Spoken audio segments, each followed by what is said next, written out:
Hello everyone. Today we are going to start our chapter number 11 of Computer Science, MS PowerPoint. MS PowerPoint is a tool provided by Microsoft Office to create PowerPoint presentations. In upcoming chapter we are going to learn more features of PowerPoint. आपण आता आपल्या computer सायन्सच्या 12व्या प्रकरणाला, ज्याचं नाव आहे PowerPoint, MS PowerPoint म्हणजे Microsoft PowerPoint ला करणार आहोत. या प्रकरणात आपण पॉवरपॉइंटचे जे काही कॅरेक्टरिस्टिक्स, फीचर्स वगैरे आहेत ते सगळे डिस्कस करणार आहोत. Introduction. Presentation graphics software helps you to create professional and exciting presentations. जे काही प्रेझेंटेशन ग्राफिक्स सॉफ्टवेअर असतात ते काय करतात, तुम्हाला मदत करतात प्रोफेशनल आणि एक्साइटिंग प्रेझेंटेशन तयार करण्यासाठी. Microsoft PowerPoint is the most widely used presentation graphics program. Microsoft PowerPoint हा काय वाइडली म्हणजे मोठ्या प्रमाणावर यूज होणारा प्रेझेंटेशन ग्राफिक्स प्रोग्राम आहे. ठीक आहे. आता प्रेझेंटेशन म्हणजे काय ते पाहू आपण. Presentation. A PowerPoint presentation is a collection of slides, handouts, speakers, notes, and your outlines all in one file. As you create slide, you are creating presentation.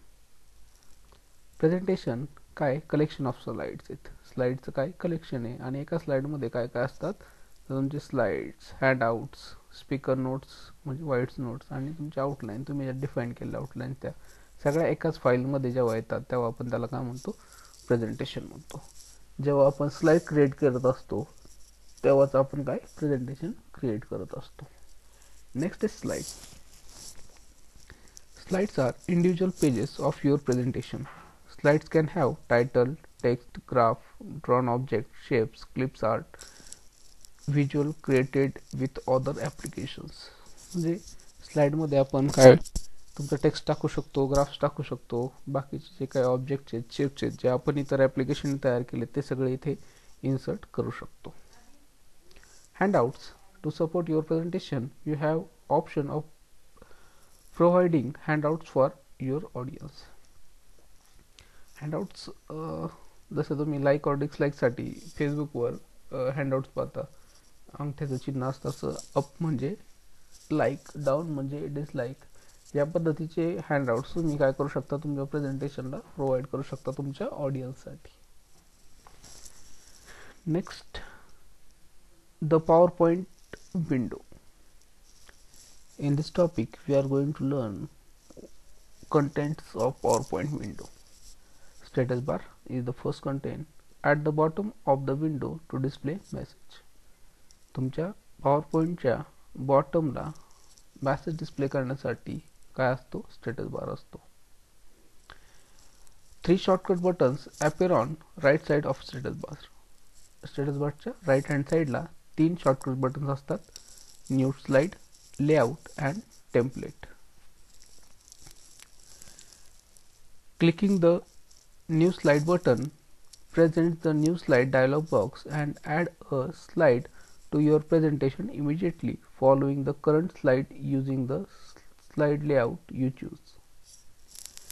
जेव्हा आपण न्यू स्लाइड बटनवर क्लिक करतो या शॉर्टकटमध्ये तेव्हा काय होतं, तुमचं न्यू स्लाइडचा जो काही डायलॉग बॉक्स असतो तो काय होतो, ओपन होतो आणि त्यातून तुम्ही जी स्लाइड सिलेक्ट करताल ती स्लाइड तुमच्या करंट स्लाइडच्या खाली काय होते, ॲड होते.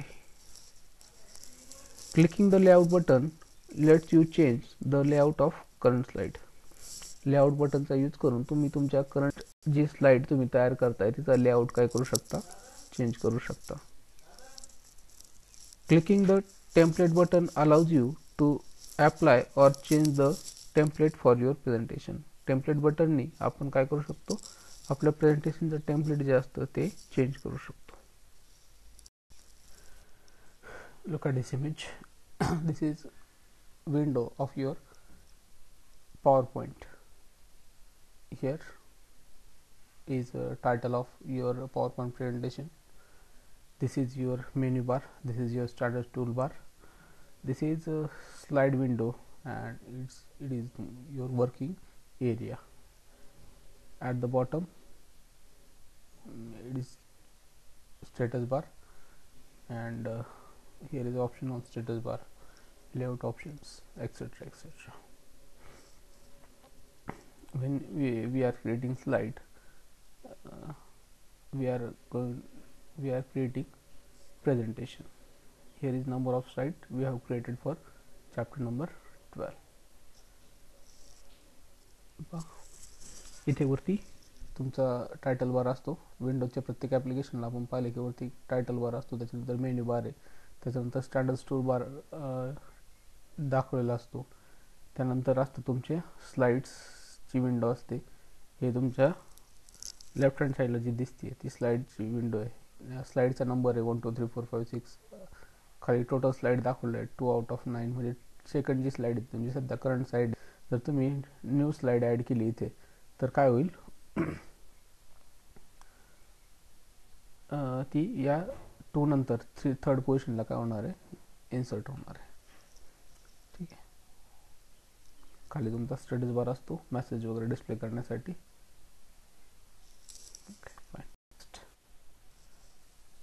The PowerPoint window, the scroll bar. There is a vertical scroll bar which has an elevator as well as double arrow buttons you can use to move your slide to slide. Slide move करण्यासाठी तुम्ही काय करू शकता, scroll बारचा use करू शकता. Scroll बार मध्ये तुमचा एलिव्हेटर असतो, मिडलला जो दाखवला असतो तो एलिव्हेटर असतो, आणि साईडला टॉप आणि बॉटमला काय असतात, बटन्स असतात. त्यानंतर आहे tool bar. For quick access to commonly use command and tools, the standard and formatting tool bar are displayed just below the menu bar. ठीक आहे. लास्ट इमेजमध्ये आपण पाहिलं होतं की आपल्या मेन्यू बारच्या खाली काय आपला टूल बार आहे. त्यानंतर view buttons. The view buttons are at the bottom left of the PowerPoint window. These are the PowerPoint views. तुमच्या PowerPoint विंडोच्या अगदी बॉटम लेफ्टला काय असतो, तुमचा व्ह्यू बटनचा पॅनल असतो, आणि तिथे कुठले व्ह्यू असतात तर स्लाइड व्ह्यू असतो, स्लाइड सॉर्टर व्ह्यू असतो, नोट पेज व्ह्यू असतो, आणि स्लाइड शोचा व्ह्यू असतो. हे वेगवेगळे डिफरंट व्ह्यूज आहेत. तुमच्या स्लाइड कशा दाखवायच्या, प्रेझेंट करायच्या, त्यासाठी हे व्ह्यूज काय केले जातात, यूज केले जातात. Next, quick steps for creating presentation. Presentation तयार करण्यासाठीच्या स्टेप्स आपल्याला आता काय करायच्या, स्टडी करायच्या. स्टेप नंबर फर्स्ट काय सांगते, start PowerPoint. Double click the PowerPoint button on office bar. Office मेन्यूमध्ये तुमचं जे काय PowerPoint आहे त्या PowerPointवर काय करायचं, डबल क्लिक करायचं, म्हणजे काय होईल, तुमचं प्रेझेंटेशन स्टार्ट होईल. Use the auto content wizard to create presentation. Auto content wizard जी असते तिचा काय करतो आपण, प्रेझेंटेशन क्रिएट करण्यासाठी यूज करतो. जेव्हा तुम्ही डबल क्लिक करता तेव्हा तुमच्यासमोर एक डायलॉग बॉक्स ॲपियर होतो. त्या डायलॉग बॉक्सचा यूज करून आपण काय करतोय, आपलं प्रेझेंटेशन तयार करतो. When the PowerPoint opens, you see the PowerPoint startup dialog box. Select the auto content. ठीक है. Wizard option button. The auto content wizard promote you to make a tighter slide and then leads you through choosing a presentation. ठीक आहे. Wizard ऑप्शनने तुम्हाला काय होतं, एक title slide तयार करण्यासाठी मदत होते, आणि त्यानंतर तुमचं प्रेझेंटेशन काय होतं, तयार होतं. पुढच्या स्लाइड्स वगैरे तयार करू शकता तुम्ही तिथे. Refine your presentation. Once you finish the first draft of presentation, next step may include editing text, changing colors, changing order of the slides, or changing the look to change your presentation look. You can apply a template or use a look wizard. एकदा तुम्ही तुमचं presentation start केलं की नंतर काय असतं, त्यात text टाकणं, इमेज टाकणं, ग्राफ टाकणं वगैरे वगैरे, किंवा तुमच्या स्लाइडची ऑर्डर चेंज करणं, त्याचा लुक चेंज करणं. ठीक आहे. प्रेझेंटेशनच्या लुक्स, प्रेझेंटेशनचं जे काही टेम्पलेट असतं ते चेंज करणं, हे सगळे काय आहेत त्यानंतरच्या स्टेप्स आहेत. रिफाईन करतो, आपण त्याचं प्रेझेंटेशन आणखी क्रिएटिव्ह करण्याचा प्रयत्न करतो. Fourth step is a preview your presentation on a screen. आता आपल्या स्क्रीनवर आपलं प्रेझेंटेशन काय करायचं, प्रिव्ह्यू करायचं. Preview your show by clicking the slide show button at the bottom of the power point window. Power point विंडोच्या बॉटमला एक glass सारखं साईन असतो प्रेझेंटेशनचं, स्लाइड शोचं बटन येते.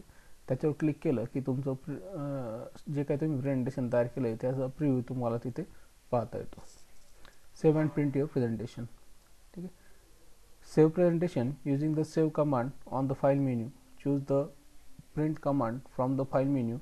When you are ready to quit PowerPoint from the file menu, choose the exit command. File मेनूमध्ये तुमचे save नावाचं command आहे. जर तुम्हाला प्रेझेंटेशन तुमचं तयार झालं असं वाटलं तर त्याला काय करायचं, सेव्ह करायचे. जर तुम्हाला प्रिंट करायचं असेल तर फाईल मेनूमध्येच प्रिंट नावाची कमांड आहे, ते सिलेक्ट केलं की तुमचं प्रेझेंटेशन काय होतं, प्रिंट होतं. आणि जर तुम्हाला असं वाटलं की आपलं प्रेझेंटेशन आपण प्रिंट केलं आहे, सेव्ह झालं आहे, आता मला याच्यावर काम करायचं नाही, आता काम स्टॉप करायचं, तर तुम्ही फाईलमधून एक्झिट कमांड चूज करू शकता. म्हणजे तुमचं प्रेझेंटेशन काय होईल, तिथे क्लोज होईल. ठीक आहे. Next, adding transition effect to slide. स्लाइडमध्ये काय करायचं, ट्रान्झिशन इफेक्ट ॲड करायचे. ट्रान्झिशन इफेक्ट ॲड करण्यासाठी काय स्टेप्स इथे दिलेले आहेत. आता ट्रान्झिशन इफेक्ट म्हणजे काय पहा. ट्रान्झिशन म्हणजे मूव्ह होणारे काही इफेक्ट्स. जसं मूव्ही पाहत असताना मूव्हीचे नावं तुम्ही पाहता, कधी कधी खालून वरती जाताना दिसतात, कधी वरून खाली येताना दिसतात, कधी लेफ्ट टू राईट मूव्ह होतं, कधी अचानक एखादं नाव प्रेझेंट होतं, ते गायब होऊन दुसरा पूर्ण नाव प्रेझेंट होतं. हे सगळे काय इफेक्ट आहेत आणि हे इफेक्ट आपण आपल्या प्रेझेंटेशनमध्ये ॲड करू शकतो. कसे ॲड करायचे त्यासाठी स्टेप्स आहेत. पहा, फर्स्ट स्टेप काय सांगते, click the slide sorter button on the lower left side of document window. Document विंडोमध्ये स्लाइड सॉर्टर जे काय बटन असतं ते काय करायचं, आधी क्लिक करायचे. Working in the slide sorter view let's you set transitions. जेव्हा आपण स्लाइड सॉर्टर व्ह्यूमध्ये काम करत असतो तेव्हा आपल्याला काय करता येतात, त्यात ट्रान्झॅक्शन ॲड करता येतात. For all of your slides without changing views. Views change न करता आपण काय करू शकतो, त्यांना ट्रान्झिशन इफेक्ट्स देऊ शकतो. थर्ड स्टेप आहे, from the tool menu choose transaction. तुमच्या टूल मेन्यूमध्ये काय ट्रान्झिशन नावाचं ऑप्शन आहे, ते काय करा, सिलेक्ट करा. The transition dialog box appear. तुम्ही जेव्हा ट्रान्झिशन सिलेक्ट करता तुमच्या टूल मेन्यूमधून तेव्हा काय होतं, ट्रान्झिशनचा एक डायलॉग बॉक्स तिथे ॲपियर होतो. Fifth step, in the effect box select the transition you want. तुम्हाला जे ट्रान्झिशन हवं आहे ते तिथून तुम्ही काय करायचं आहे, सिलेक्ट करायचं आहे. ठीक आहे. नेक्स्ट सिक्स स्टेप आहे पहा, the transition you selected apply to a picture in the preview box. Click the picture to watch the transition again. तुम्ही जे काही ट्रान्झिशन सिलेक्ट करणार आहे त्याचा एक प्रिव्ह्यू तिथेच तुम्हाला पाहायला मिळतो. तुमच्या त्या डायलॉग बॉक्सवरच एक पिक्चर असतो, त्याच्यावर काय होतो, तो तुम्ही सिलेक्ट केलेलं ट्रान्झॅक्शन कसं काम करतो हे तुम्हाला दाखवलं जातं. जर प्रिव्ह्यू परत पाहायचा असेल तर तुम्ही त्या इमेजवर क्लिक करू शकता आणि पुन्हा त्याचा प्रिव्ह्यू पाहू शकता. Seven step, choose how fast you want to transaction to take place by selecting the slow, medium or fast option. तुमचं ट्रान्झॅक्शन कसं दिसलं पाहिजे, फास्ट दिसलं पाहिजे, स्लो दिसलं पाहिजे, मीडियम दिसलं पाहिजे, यासाठी तुम्ही त्याची स्पीड पण काय करू शकता, इथे ॲडजस्ट करू शकता. The speed applied to the picture in the preview box. तुम्ही जे काही स्पीड सिलेक्ट करताल, स्लो, मीडियम, फास्ट, ती काय होते तुमच्या त्या पिक्चरवर अप्लाय होते. तुम्हाला असं वाटलं की आता हे ठीक आहे तर काय करायचं, चूज ओके. तुम्ही ओके बटन चूज केलं की ॲटोमॅटिकली तुम्ही जे ट्रान्झॅक्शन सिलेक्ट केले ते काय होतं, तुमच्या त्या स्लाईडला किंवा तुम्ही जी एखादी इमेज सिलेक्ट केली असेल ट्रान्झॅक्शन ॲड करण्यासाठी त्या इमेजला ते काय केलं जातं, ॲप्लाय केलं जातं. Okay. Next, creating build site for a slide show. Slide शोसाठी एक बिल्ड स्लाइड काय करायची, तयार करायची. थोडक्यात एक इंडेक्स तयार करायची. आपल्याला काय काय पाहिजे आपल्या स्लाइडच्या मध्ये, जे काय हायलाइट्स आहे आपल्या स्लाइड शोचे ते काय करायचे, डिस्प्ले करायचे. त्यासाठी आपण काय करतो, एक स्लाइड तयार करतो. अ build site also called a progressive disclosure slide. 3/4 is one where each bullet point in the main text appears independently of the other. ठीक आहे. या स्लाइडमध्ये जे काही टेक्स्ट असतं, एक टेक्स्ट दुसऱ्यापेक्षा काय असतं, वेगळं असतं. जसं आता आपण एखादी स्लाइड क्रिएट केली, स्लाइडला नाव दिलं, त्या नावाच्या खाली आपण त्या टायटलनुसार, त्या नावानुसार काय आहे ते आपण त्या स्लाइडमध्ये इन्क्लूड केले. पण ही जी काही स्लाइड आहे यामध्ये जे काही 2 बुलेट्स असणार आहेत, जे काही 2 पॉईंट्स असणार आहेत, हे एकमेकांपासून कसे असणार आहेत, इंडिव्हिज्युअल्स असणार आहेत, वेगळे असणार आहेत. User build side when you want to reveal bullet points one at a time. तुमच्या स्लाइडचे जे काही बुलेट पॉईंट्स आहेत, महत्त्वाचे पॉईंट्स आहेत, हे तुम्हाला काय करायचे, एका वेळेस पाहायचे आहेत. त्यावेळेस तुम्ही काय करू शकता, बिल्ड साइड यूज करू शकता. You setup the way you want each point two appear. प्रत्येक पॉईंट कसा ॲपियर होणार आहे याचं आपण काय करू शकतो, ठरवू शकतो. ब्रॅकेटमध्ये दिले पाय, to fly in a from the left from instance. हे काय, फ्रॉम लेफ्ट पासून किंवा इन्स्टंटली एक एक तुम्हाला डिस्प्ले होणार आहे, या पद्धतीचं त्याचा जो काही डिस्प्ले बुलेटचा तो आपण सेट करू शकतो. And whether you want the other points already on the slide to dim when a new is added. याचं काय म्हणणं आहे, तर नवीन पॉईंट आपण जेव्हा ॲड करतोय तेव्हा जे काही जुने पॉईंट्स असतील ते कसे झाले पाहिजे, डीम झाले पाहिजे वगैरे, हे सगळे इफेक्ट आपण काय करू शकतो, त्या स्लाइडमध्ये देऊ शकतो. या पद्धतीची आपण एखादी स्लाइड काय करू शकतो, क्रिएट करू शकतो. ठीक आहे. इथे तुमचा चॅप्टर नंबर 12 काय झालं आहे, संपलं आहे. आता हे जे काय झाले चॅप्टर आहेत, या चॅप्टरवर आपण काय करूयात, 3 असाइनमेंट तुम्हाला देऊयात. 4 चॅप्टरची मिळून एक असाइनमेंट तुम्हाला मी प्रोव्हाइड करतो. तेवढ्या असाइनमेंट लिहून ठेवायचे आणि ज्यावेळेस कॉलेज रेग्युलर चालू होईल त्यावेळेस त्या चेक करून घ्यायच्यात. Okay, thank you.